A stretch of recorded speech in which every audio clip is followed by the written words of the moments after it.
Assalamualaikum warahmatullahi wabarakatuh. Halo guys, tutorial video kali ini saya akan menjelaskan tentang alamat mahasiswa dan upload berkas mahasiswa. Oke guys, sebelum lanjut jangan lupa ya guys, klik like, comment, and subscribe-nya. Oke, simak videonya sampai habis biar nggak bingung lagi ya guys. Kita akan kupas tuntas tentang alamat dan berkas mahasiswa. Oke, pertama tentunya laptop komputer atau yang menggunakan HP harus terkoneksi dulu internetnya. Selanjutnya kita buka browser, bisa menggunakan Firefox atau Google Chrome. Oke. Nah, kita di sini inputkan website lp2m lp2m.lpfatah.ac.id. Oke, sudah terbuka. Di kolom sebelah atas, sebelah kanan atas ada menu mahasiswa, diklik ya guys. Oke, masukkan name dan password, klik login.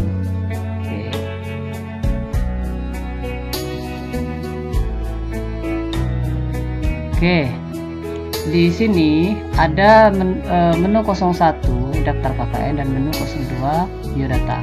Mahasiswa bisa mengedit alamat mahasiswa di menu daftar KKN atau di menu 02.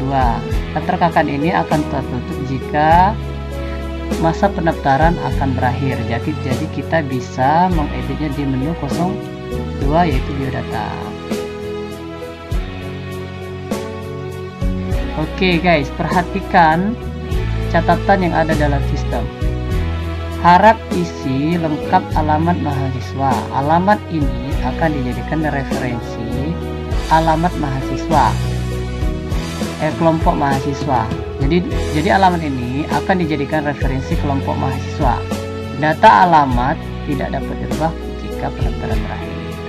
Nah, oke guys, perhatikan juga di bawahnya.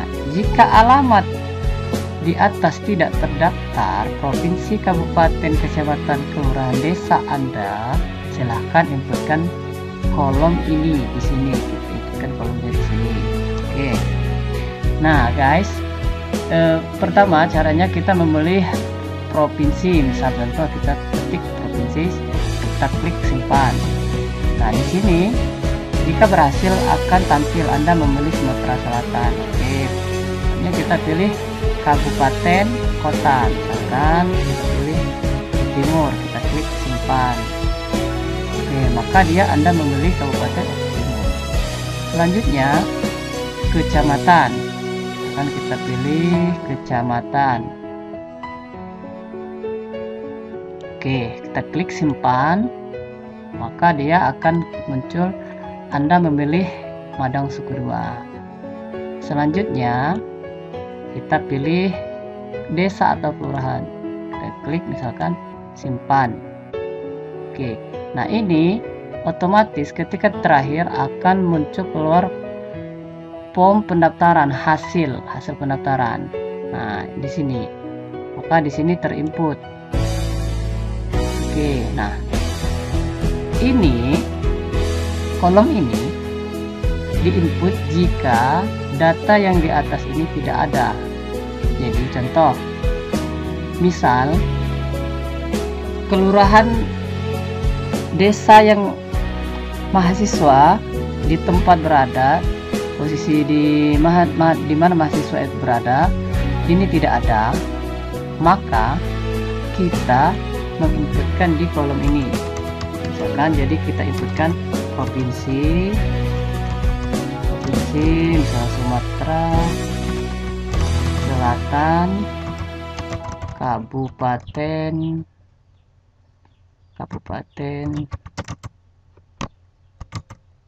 Oku Timur,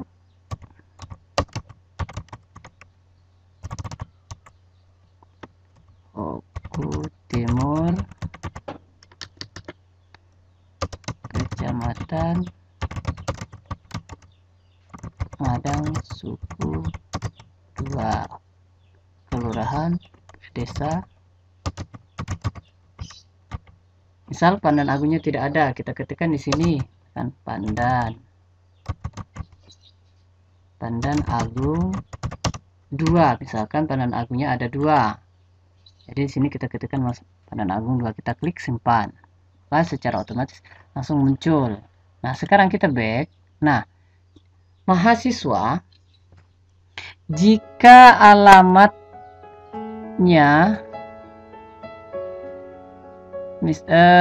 yang tidak ada kelurahan desa, maka provinsi, kabupaten, kecamatannya tetap diisi. Contoh misalkan Sumatera Selatan,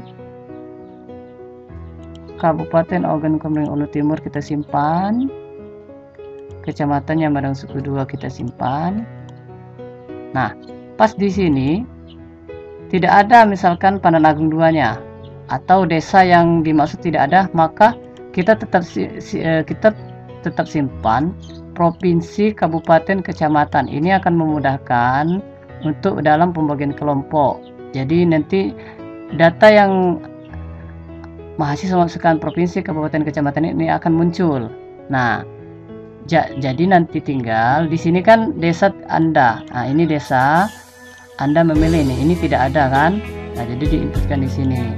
Nah, ini data ini bagi mahasiswa yang lengkap 01, data provinsi, kabupaten, kecamatan, kelurahan, desa, ini 4-4-nya cukup.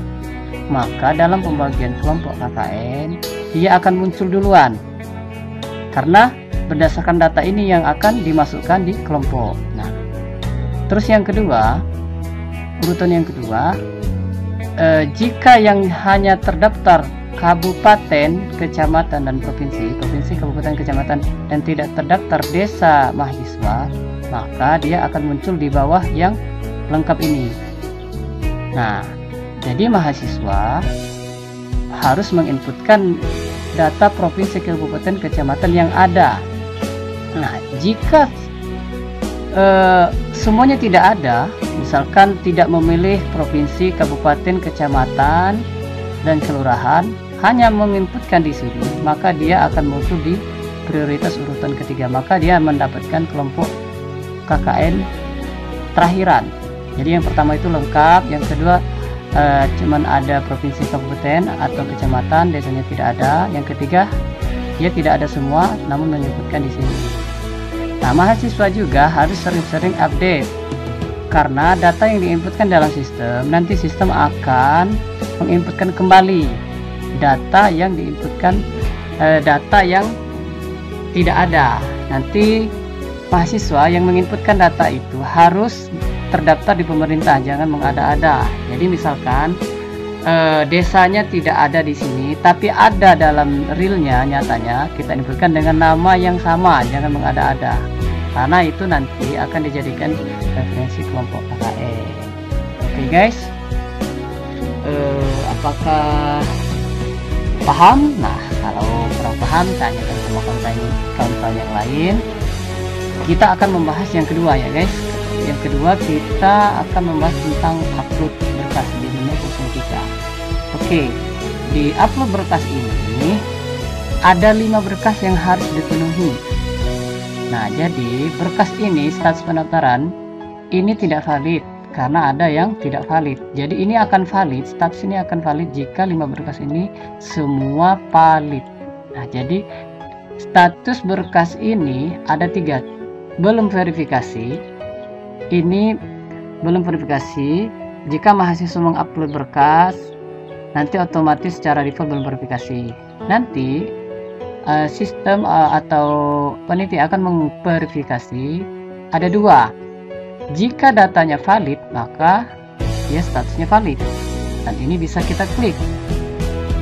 Nah, jika tidak valid, maka ini juga kita bisa klik.